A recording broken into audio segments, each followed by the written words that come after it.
Hello friends, आज हम लोग प्रॉफिट एंड लॉस पे पार्ट 4 पढ़ने वाले हैं। ठीक है। सो चलिए शुरू करते हैं। अब देखिए इसमें किस तरह से क्वेश्चंस पूछे जाते हैं। इसमें जैसे ये क्वेश्चन है कि क्या बोल रहा है कि एक व्यक्ति 5 रुपए में 6 वस्तुएं खरीद कर 3 रुपए में 4 बेच देता है, तो इस पे प्रतिशत लाभ या हानि बताइए। ठीक है। तो इस तरह से क्वेश्चन बहुत नॉर्मल है, अक्सर ही करके क्वेश्चन में पूछे जाते हैं पेपर्स में। तो इसको आप समझ लीजिए कि इस तरह क्वेश्चन को कैसे करेंगे। ठीक है। तो देखिए 5 रुपए में 6 वस्तुएं वो खरीदता है और 3 रुपए में 4 बेचता है। ठीक है। तो पैसे का ऊपर नीचे हो सकता है जिसकी वजह से लाभ या हानि होगी, लेकिन वो अगर 12 खरीदेगा तो 12 ही बेचेगा, वो खुद खा जाएगा ऐसा हम लोग नहीं मानेंगे। ठीक है।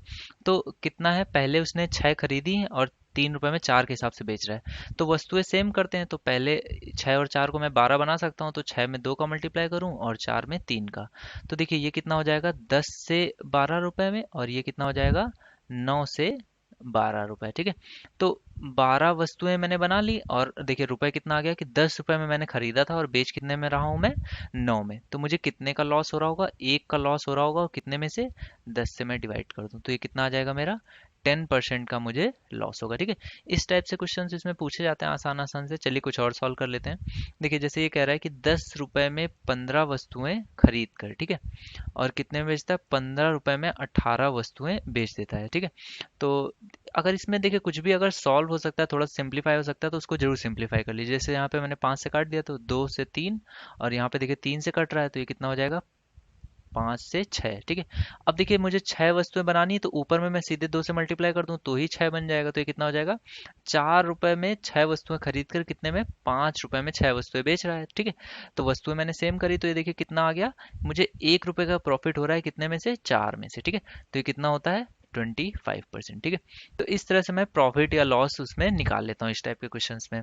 अब देखिए यहाँ पर थोड़ा सा क्वेश्चन अलग हो गया। ये क्या बोल रहा है कि 3 रुपए में 4 वस्तुएं खरीद कर 4 रुपए में 5 बेच देता है। यदि उसे कुल 18 रुपए का लाभ हुआ हो तो बेची गई वस्तुओं की संख्या बताइए। ये यहाँ पे थोड़ा सा क्वेश्चन अलग लिखा हुआ है, इसको आप नहीं पढ़िए, ये थोड़ा सा गलत लिख गया है।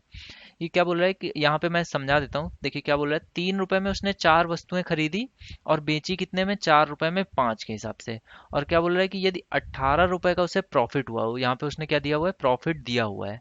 तो पूछ क्या रहा है, बेची गई वस्तुओं की संख्या बताइए। तो मैंने जैसे आपको बताया, पहले आप वस्तुएं सेम कर लीजिए। तो यहाँ पे मैं 5 का मल्टीप्लाई करूँ, यहाँ पे 4 का, तो ये कितना हो गया, 15 रुपए में मैं कितनी खरीदता हूँ, 20 वस्तुएं खरीदता हूँ, और कितने में बेचता हूँ, 16 रुपए में 20 वस्तुएं बेचता हूँ। ठीक है।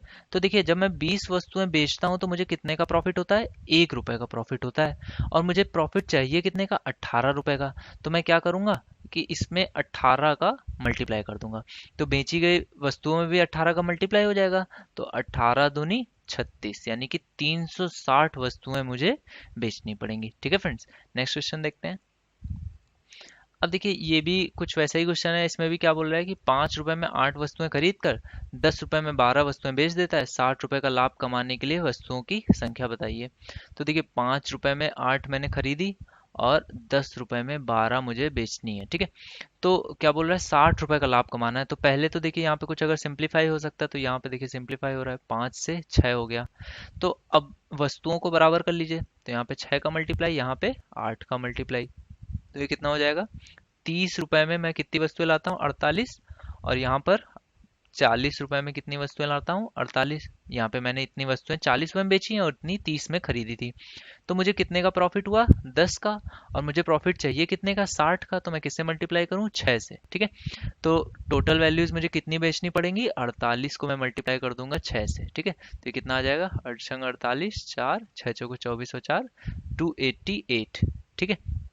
तो इतनी वस्तुएं मुझे बेचनी पड़ेंगी, तब मुझे 60 रुपए का लाभ होगा। ठीक है। अब देखिए ये भी कुछ वैसा ही क्वेश्चन है, इसमें थोड़ा सा अंतर है, इसको समझ लेते हैं। चलिए वो क्या बोल रहा है, 1 रुपए में 2 वस्तुएं, जैसा बोलता जा रहा है उसको मैं लिखता जा रहा हूँ। 1 रुपए में 2 वस्तुएं, और क्या, कुछ 2 रुपए में 3 के भाव से।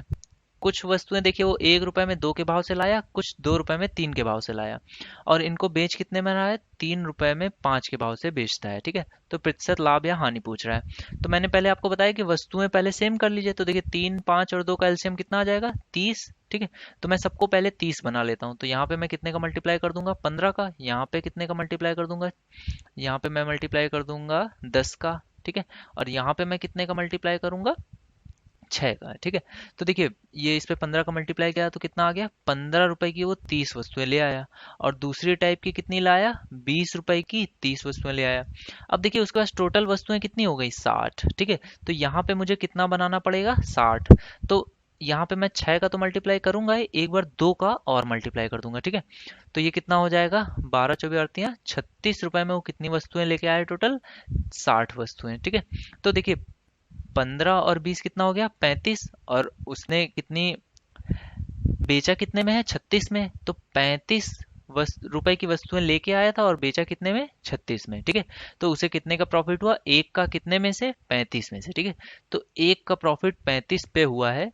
तो इसका परसेंटेज, अगर प्रॉफिट प्रतिशत लाभ पूछ रहा है तो इसका हम लोग परसेंटेज निकाल लेंगे, ठीक है।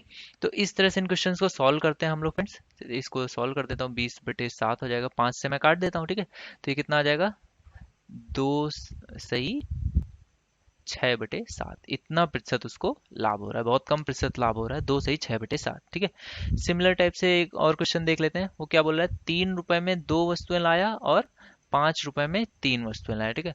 और इनको बेच किस रेशियो से रहा है, 8 रुपए की 5। अब देखिए इसमें असल में फ्रेंड्स क्या प्रॉब्लम क्या आती है वो समझ लीजिए।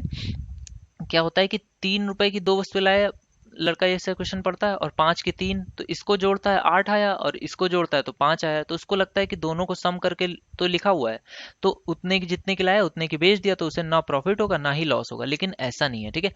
आपको इसको पूरा सॉल्व करना है। पहले तो आपको एलसीएम देखिए, तो सेम एलसीएम है, 30 फिर से आ गया। तो मैं यहाँ पे कितने का मल्टीप्लाई करूंगा, 15 का, यहाँ पे कितने का, 10 का। तो ये कितना हो जाएगा, 15 × 45 रुपए की 30 वस्तुएं लाया, और यहाँ पे कितने की, 50 की 30 वस्तु लाया।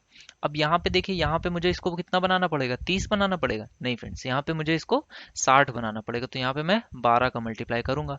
तो 12 × 8 = 96 और 12 × 5 = 60, ठीक है। तो देखिए 50 और 45 कितना हो गया, 95, और यहाँ पे कितना है, 96। तो उसने कितने का प्रॉफिट हो रहा है, एक का प्रॉफिट हो रहा है कितने में, 95 पे।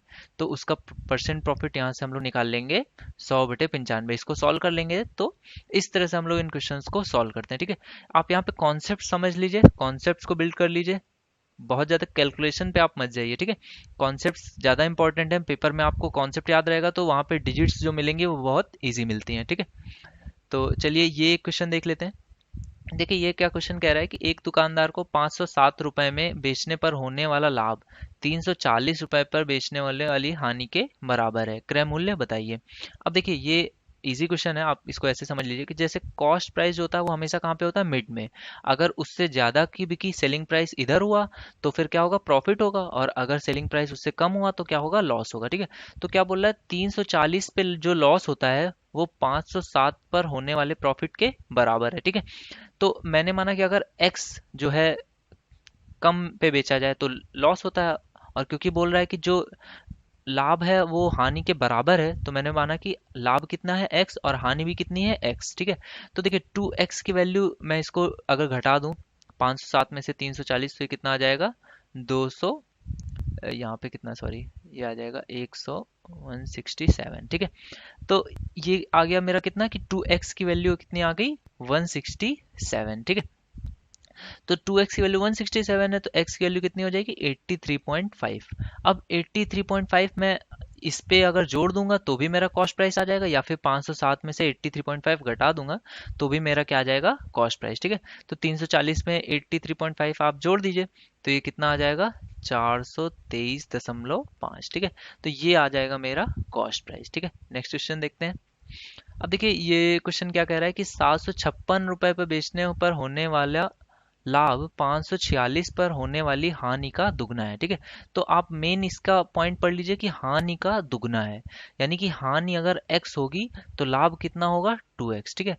तो अब देखिए आपका क्वेश्चन फिर से बहुत आसानी से सॉल्व हो गया। तो इधर मैंने लिखा 756, तो इधर कितना लिखूंगा, 546। तो इन दोनों में अंतर कितने का है, मेरे अकॉर्डिंग 3x का। और सवाल में क्या कह रहा है, इनमें अंतर कितने का है, देखिए 500, 200, 700, और 10 का और अंतर है तो 210, ठीक है। तो x की वैल्यू कितनी आ गई, 70, ठीक है। अब कॉस्ट प्राइस पूछा है तो मैं सीधे से इसमें अगर x जोड़ दूं या फिर इसका दुगना करके इसमें घटाऊं तो मुझे कॉस्ट प्राइस मिल जाएगा। तो इसमें मैं सीधे से 70 जोड़ दूंगा तो मेरा कितना आ जाएगा, 616, ठीक है। मेरा आंसर कितना आ जाएगा, 616 कॉस्ट प्राइस। नेक्स्ट क्वेश्चन देखते हैं फ्रेंड्स। अब ये क्वेश्चन क्या कह रहा है कि किसी वस्तु को 786 पर बेचने पर होने वाली हानि 1386 रुपए पर बेचने पर होने वाले लाभ का 5 गुना है। अब देखिए लाभ का 5 गुना है, ठीक है। तो अगर लाभ x है तो हानि कितनी है, 5x, ठीक है। हानि 5 गुना है लाभ का, ठीक है। तो अब फिर से आपका क्वेश्चन सॉल्व हो जाएगा। तो 1386 रुपए पर देखिए जो ज्यादा होगा उस पे बेचने पर ऑब्वियस सी बात है कि लाभ ही हो रहा होगा, उससे कम पर बेचने पर हानि ही हो रही होगी, ठीक है। तो इन दोनों को मेरे अकॉर्डिंग इनमें अंतर कितने का है, 6x का। और अब इसको आप यहाँ पे घटा दीजिए, 786 आपको घटाएंगे तो ये कितना आ जाएगा सीधे से 600 रुपये, ठीक है। तो x की वैल्यू कितनी आ गई, 100, ठीक है। तो आप 1386 में 100 घटा देंगे यानी कि 1286 का कॉस्ट प्राइस उसका होगा, ठीक है। तो इस तरह से क्वेश्चन होते हैं। इसमें रेशियो पे जैसे अभी तक देख रहे थे, इसमें कुछ परसेंटेज पे भी होते हैं। तो इस क्वेश्चन को चलिए जल्दी से समझ लेते हैं। क्या बोल रहा है कि 655 रुपए में बेचने पर होने वाला लाभ, यानी कि यहाँ पर कितना है 655, ठीक है। यहाँ कहीं पे कॉस्ट प्राइस होगा, हानि से 20% अधिक है। तो इसको भी आप समझ लीजिए, इसको कैसे करेंगे। तो मैंने माना कि हानि से 20% अधिक है, तो 20% आपको पता है कितना होता है, 1/5, ठीक है। यानी कि अगर हानि कितनी है 5 है तो लाभ कितना होगा 6, ठीक है। तो अब देखिए इन दोनों में अंतर कितना है, और मेरे अकॉर्डिंग अंतर कितना, मेरे अकॉर्डिंग अंतर कितना है 11 का। और 655 में आप 325 घटाइए तो देखिए कितना, 5 5 या 0 3 3, ठीक है। तो 11 मेरे अकॉर्डिंग, सवाल में कितना है 330, तो एक की वैल्यू कितनी आ जाएगी 30, ठीक है। तो एक की वैल्यू 30 है तो 5 की वैल्यू कितनी हो जाएगी 150, 5 दिया 15, तो सीपी की वैल्यू कितनी आ जाएगी 475, ठीक है फ्रेंड्स। तो इस तरह से हम लोग इन क्वेश्चंस को आसानी से जल्दी जल्दी सॉल्व कर लेते हैं।